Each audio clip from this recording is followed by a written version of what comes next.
ప్రయత్నం చేస్తూనే పోవాలి మనం. ఇది ఒకటి మాత్రమే ఖచ్చితంగా చెప్తామన్నా, ఇది మన హక్కు. రాష్ట్రాన్ని విడగొట్టేటప్పుడు ప్రీ కండిషన్ గా ఇది చేస్తాము అని చెప్పి రాష్ట్రాన్ని విడగొట్టారు. ఇది మనం కనుక వదిలేసామంటే ఇక ఆ తర్వాత ఎప్పుడూ కూడా ఇవ్వరు, ఇక ఆ తర్వాత ఎవరు కూడా ఎప్పుడూ కూడా పట్టించుకోరు. ఓకే, ఆయన ప్రధానమంత్రి, ఆయన మన అవసరం లేదు అన్న పరిస్థితిలో ఇవాళ మనం ఉన్నాం. అటువంటి పరిస్థితిలో ఇవాళ రాష్ట్రం అదొకటే సమస్యలు అనుకుంటే రాష్ట్రానికి ఆర్థిక సమస్యలు కూడా, విపరీతమైన అన్యాయమైన పరిస్థితులు కూడా ఇవాళ ఉన్న పరిస్థితుల్లో ఇవాళ రాష్ట్రాన్ని నడుపుతా ఉన్నాం. ఆయనేమో ప్రధానమంత్రి, మనమేమో ముఖ్యమంత్రి. రాష్ట్రం బాగా జరగాలి అంటే వాళ్ళ సహాయ సహకారాలు కావాలి. కాబట్టి ఖచ్చితంగా ఏ మేరకైతే రాబట్టగలుగుతామో, ఏ మేరకైతే ఒత్తిడి తేగలుగుతామో అది కన్సిస్టెంట్ గా జరుగుతానే ఉంటుంది. ఒకసారితో కాదు, ఒకసారి తాగిపోదు. కానీ ఒక్కటైతే నేను ఖచ్చితంగా చెప్తాను, ఈ రోజు మొట్టమొదటిసారి నేను ప్రధానమంత్రిని కలిశాను. బహుశా రాబోయే రోజుల్లో ఈ 5 సంవత్సరాల కాలంలో దేవుడు ఆశీర్వదిస్తే ఇంకా 30-40 సార్లు కూడా కలుస్తాను. కానీ కలిసిన ప్రతిసారి మాత్రం ఆయన ప్రత్యేక హోదా ఇచ్చేంత వరకు ప్రతిరోజు అడుగుతూనే ఉంటా కలిసినప్పుడు. అది మాత్రం కష్టంగా చెప్తాను. అది ఎప్పుడో ఒకసారి కష్టంగా వస్తుంది. దాన్ని మాత్రం వదిలేసే పరిస్థితి మాత్రం ఎప్పుడూ ఉండదు. ఖచ్చితంగా అడుగుతూనే ఉంటాం దాన్ని మాత్రం. సార్, ఆంధ్రప్రదేశ్ ముఖ్యమంత్రి గారికి ముందుగా శుభాభినందనలు. అన్న వస్తున్నాడు, నవరత్నాలు తెస్తున్నారంటూ ఆత్మీయ సుస్థిర స్థానాన్ని సంపాదించుకున్నారు మీరు. అయితే 8 వరకు బాగానే ఉన్నాయి. మద్యపాన నిషేధాన్ని మీరు ఎలా అమలు చేయబోతున్నారు? ఈ సవాల్ని ఎలా ఎదుర్కోబోతున్నారు? మద్యపాన నిషేధం సంబంధించి నేను వెరీ క్లియర్ గా చెప్పాను. గ్రాడ్యువల్ గా చేస్తాం, ఫేస్డ్ మేనర్ లో చేస్తామని చెప్పిన దానికి కట్టుబడి ఒకటేసారి రెవెన్యూస్ ను పూర్తిగా తీసేయలేని పరిస్థితిలో ఉంటాం. కానీ రెవెన్యూస్ ను స్లోగా తగ్గిస్తాం. ఒక పక్క అవేర్నెస్ తీసుకొని రావాలి, మరో పక్క రీహాబ్ సెంటర్లను పెంచాలి, రెవెన్యూస్ గ్రాడ్యువల్ గా తగ్గించుకుంటూ పోవాలి. ఇవి చేసుకుంటూ పోయి నెక్స్ట్ ఎలక్షన్లకు 2024లో నేను ఓట్లు అడిగే సమయానికి మాత్రం ఖచ్చితంగా మద్యాన్ని 5 స్టార్ హోటల్స్ మాత్రమే పరిమితం చేసిన తర్వాతనే ఓట్లు అడుగుతాను. అది మాత్రం ఖచ్చితంగా చెప్తా ఉన్నాను. మేనిఫెస్టోలో కూడా కరెక్ట్ గా ఇదే చెప్పాను. వచ్చిన వెంటనే ఒకే దఫాలో చేస్తానని చెప్పలేదు. మేనిఫెస్టోలో ఏదైతే చెప్పానో అది ఒక ఖురాన్లా భావిస్తాను, ఒక బైబిల్లా భావిస్తాను, ఒక భగవద్గీతలా భావిస్తాను. మేనిఫెస్టోలో చెప్పిన ప్రతి అంశం కూడా తూచా తప్పకుండా ఎప్పుడెప్పుడు ఎలా చేస్తామని కూడా చాలా డీటెయిల్ గా కూడా చెప్పాను. మాట తప్పకుండా ఖచ్చితంగా చేస్తాం. ఈరోజు రాష్ట్ర ప్రజలకు విశ్వసనీయత అన్న పదం అర్థంతో ఇవాళ ప్రజలు ఓటేశారు. ఆ విశ్వసనీయత అన్న పదం ఎక్కడ కూడా సన్నగిల్లకుండా, నమ్మకం వాళ్ళకి తగ్గకుండా ఖచ్చితంగా పూర్తిగా అన్ని రకాలుగా నేను అడుగు ముందుకేస్తానని మాత్రం ఖచ్చితంగా చెప్తాను.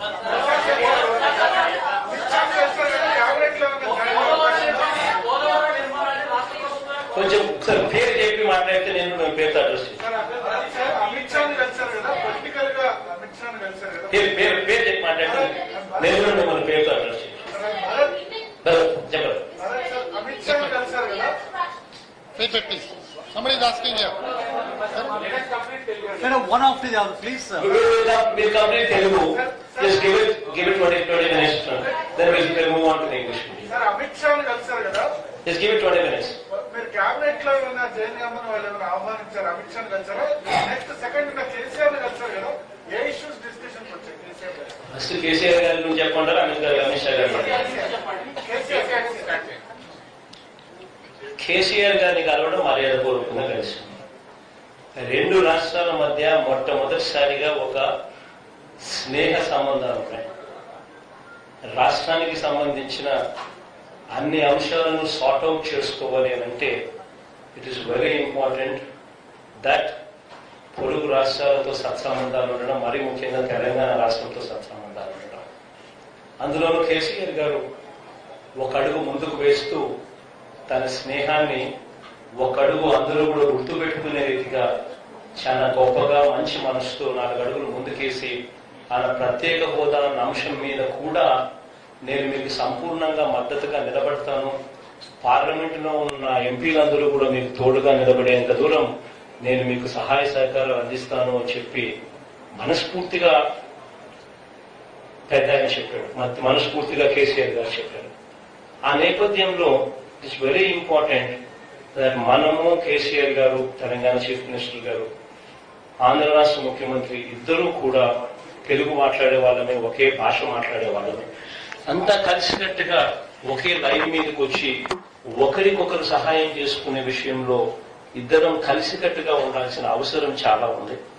అప్పుడే మన బలం, ఇవాళ మా బలం 22, చంద్రబాబు నాయుడు సహకరించకపోయినా దేవుడి దయతో 25కి 22 మన దగ్గరనే బలం ఉంది. ఇవి కాక కేసీఆర్ గారి బలం 9, ఇవి కూడా ఖచ్చితంగా మనకు అన్ని రకాలుగా సహాయం చేసే బలమే. కాబట్టి 31 మంది ఎమ్మెల్యేలు అయితే ఖచ్చితంగా, 31 మంది ఎంపీలు అయితే ఖచ్చితంగా ఒకరి కోసం ఒకరు నిలబడే పరిస్థితిలో తోడుగా నిలబడేందుకు ముందుకు వస్తామన్న పరిస్థితి అయితే ఖచ్చితంగా కనిపిస్తా ఉంది. It's a good number to be together. And okay, Amit Shah number 2ది అది అమిత్ షా గారు కూడా మర్యాద పూర్వకంగానే అమిత్ షాను కూడా కలవడం జరిగింది. ఇంకా మొత్తం వాళ్ళదే ప్రభుత్వం, ఆయననే బీజేపీ అధ్యక్షుడు. So probably second most powerful person in this country ఎవరైనా ఉన్నారనంటే అది బహుశా అమిత్ షా గారేనేమో నేను అనుకుంటా ఉన్నా. బహుశా నువ్వు వేరే అభిప్రాయం ఏదైనా మీరు ఏదైనా చెప్తే తప్ప. కాబట్టి రాష్ట్రానికి సంబంధించిన అవసరాలు, రాష్ట్రానికి సంబంధించిన సమస్యల మీద నెంబర్ 1 పర్సన్ కలిసాం.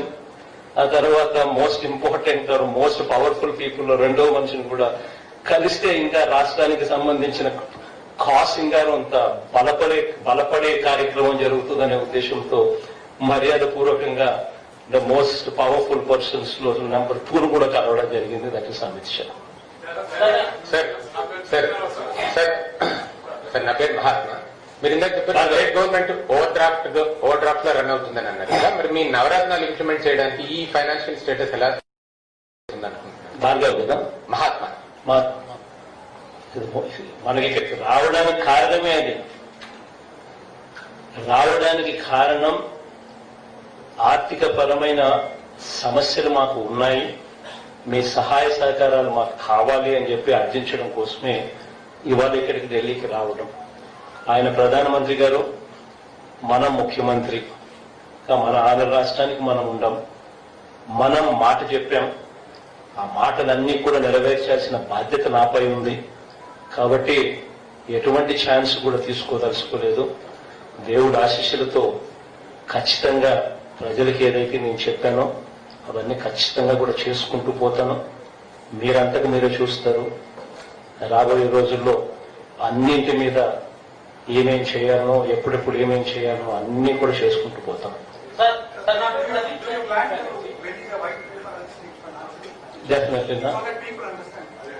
డెఫినెట్లీ రాష్ట్రానికి సంబంధించిన పరిస్థితుల మీద ఖచ్చితంగా వైట్ పేపర్లు రిలీజ్ చేయాల్సిన అవసరం ఉంది.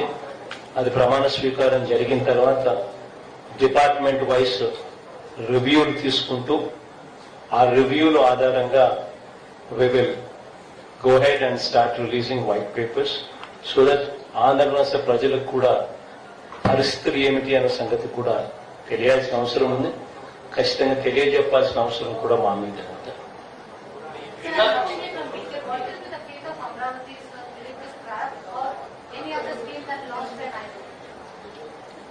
చూద్దామా, basically it's a catch-22 situation. We would have to look into the scams there.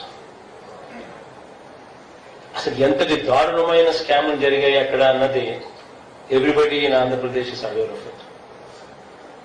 ఫలాని చోట క్యాపిటల్ వస్తా ఉంది అన్న సంగతి చంద్రబాబు నాయుడు గారికి ముందే తెలుసు. తను మేలో ప్రభుత్వం వచ్చింది, డిసెంబర్ 28 ఎప్పుడో ఫలాని చోట రాజధాని వస్తా ఉంది అని చెప్పి డిక్లేర్ చేయడం జరిగింది. ఈ మధ్యకాలంలో రాజధాని ఇక్కడ రావడం లేదు, అక్కడెక్కడో వస్తా ఉంది అని చెప్పి హీ మిస్లెడ్ పీపుల్. కానీ తాను తన బినామీలు, హీ అండ్ హిస్ బినామీస్ ఈ ప్రాంతంలో తక్కువ రేటుకు రైతుల దగ్గర నుంచి భూమిని కొనుగోలు చేశారు. This is insider trading, breach of oath of secrecy. మామూలుగా I read in some news papers that insider trading అంటే you can go to prison. This is also something like that. He himself, Heritage Company మీద స్వయంగా he bought 14 acres of land. Directly on Heritage itself, on his own company's name. When his binamis have bought vast extents of land all around. And then it just didn't, the scam just did not stop there. Tarvata land pooling ani he forced people to give up land. Our land, while he forced them to give up land, తన బినామీలు తన land ను exam చేసినాడు, పక్కన పెట్టినాడు. మిగతా భూములను బలవంతంగా తీసుకునే కార్యక్రమం చేశాడు. తీసుకున్న తర్వాత ఈ భూములను కూడా he started giving those lands to people at whatever rates he wants, to whomsoever he wants. అంటే ఏ రేటు పడితే ఆ రేటుకు, తనకు నచ్చిన రేటుకు, తనకి ఇష్టం వచ్చిన రేటుకు, ఇష్టం వచ్చిన వాడికి. ఇవన్నీ ఇట్స్ నాట్ అ మామూలు స్కామ్ కాదు. It's got be a sensational scam.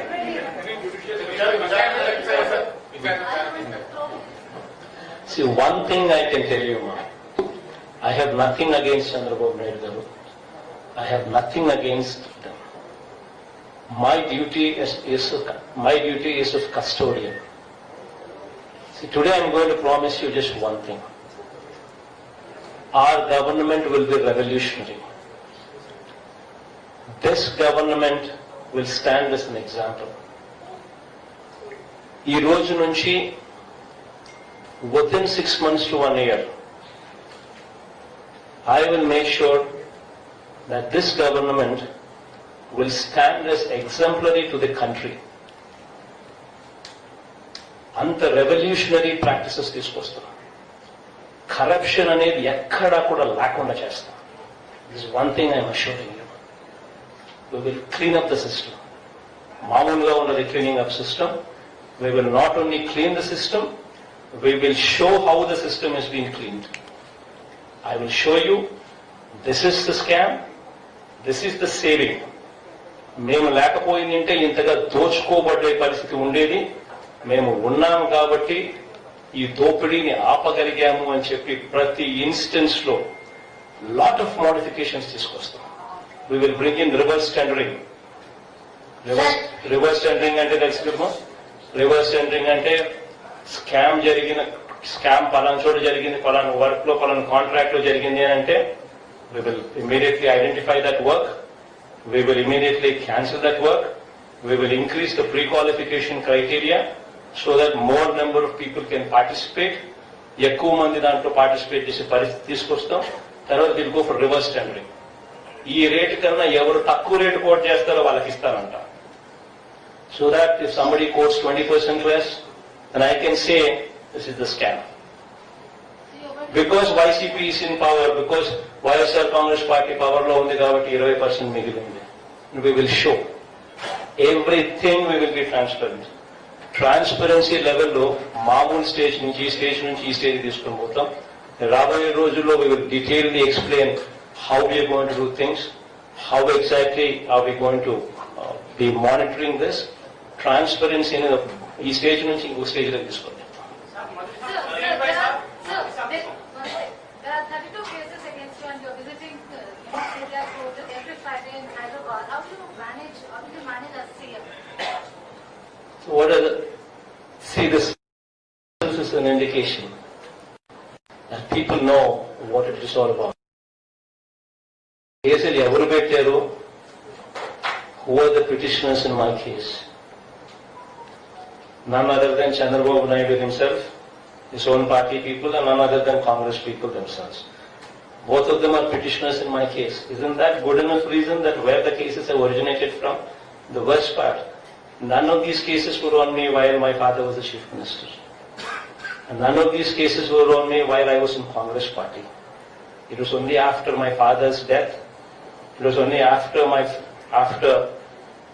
I left the Congress party. అంటే నేను నాన్న బతుకున్నప్పుడు కేసులు లేవు, నేను కాంగ్రెస్ పార్టీలో ఉన్నంత వరకు నా మీద కేసులు లేవు. నాన్న చనిపోయిన తర్వాత after my father's death, after I left the Congress party, the petitioners in my case evaru anante none other than Telugudesham and none other than Congress. This is the background of the problem.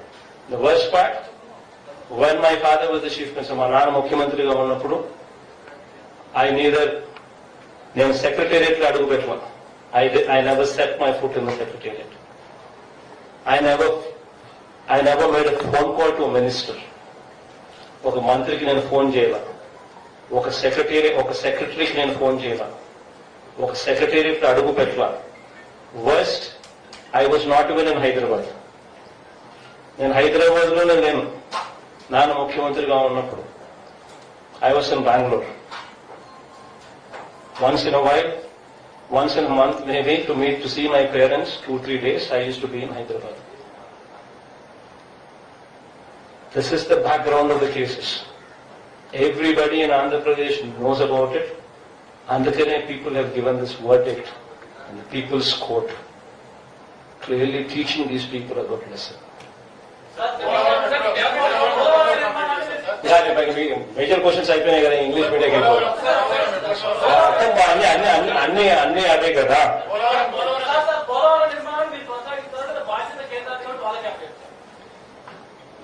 Polavaram project కొనసాగించాల్సిన అవసరం ఆంధ్ర రాష్ట్రానికి లేదు. కానీ ఆంధ్ర రాష్ట్రానికి ఉన్న ఒకే ఒక్క అవసరం ఏమిటి అంటే, యుద్ధ ప్రాతిపదికన ఆ పోలవరం ప్రాజెక్టు పూర్తి చేయాల్సిన అవసరం ఆంధ్ర రాష్ట్రానికి ఉంది. That is the most important thing. కాబట్టి ఏ చర్యలు తీసుకున్నా కూడా, అది కూడా నువ్వు చెప్పినట్టుగా ఒకవేళ క్యాన్సిల్ చేసి రివర్స్ టెండరింగ్ పిలిచి వెంటనే ఈ మేరకు లాభాలు ఈ మేరకు మిగిలిచ్చే కార్యక్రమం, ఈ మేరకు స్కామ్ జరిగిందని చెప్పి కూడా చూపించే కార్యక్రమం చేయాల్సిన అవసరమే ఉంటే చేస్తాం. కానీ ఆ టెండర్లు పిలిచినప్పుడు కూడా వెంటనే చెప్తాం, ఈ ప్రాజెక్టు ఈ టైం బౌండ్ మేనర్ లో పూర్తి చేయాల్సిందే, వేరే ఆప్షన్స్ లేవు అని. అక్కడ కేంద్ర ప్రభుత్వాన్ని ఇన్వాల్వ్ చేసి వాళ్ళ ద్వారానే టెండర్లు ఇచ్చి వాళ్ళ ద్వారానే రివర్స్ టెండరింగ్ చేయించే కార్యక్రమం చేసే అవకాశం ఉంటే వాళ్ళతోనే చేయిస్తాం. We don't mind. All what I need is Polavaram project should be completed on a time bound manner. That is all what I need. ప్రస్తుతానికైతే నేను ఒక్కనే 30వ తారీఖున ఒక్క ప్రమాణ స్వీకారమే జరుగుతుందమ్మా నా ఒక్కనే. తర్వాత వారం 10 రోజుల్లో డీటెయిల్డ్ ఎక్స్పాన్షన్. మొదటి సంతకం దేని మీద పెట్టబోతుంది చూద్దామబ్బా. మీరంతా మొదటి సంతకంతో ఆగిపోయే పరిస్థితి కాదు. టాకింగ్ అబౌట్ 9 పథకాలు, నవరత్నాలు. So my duty is to deliver them. So it's very important that ఒక్కదాంతో కన్ఫైన్ అయ్యే కార్యక్రమం ఉండదు. బట్ డెఫినెట్లీ ప్రమాణ స్వీకారం రోజుకల్లా ఏమేం చేయబోతా ఉన్నాము, డే 1 నుంచి ఏం చేయబోతా ఉన్నాము అన్నది kick start from there. Definite గా ఏమేం జరగబోతా ఉన్నా ఆ రోజు స్పీచ్ చూస్తే నీకు అర్థం.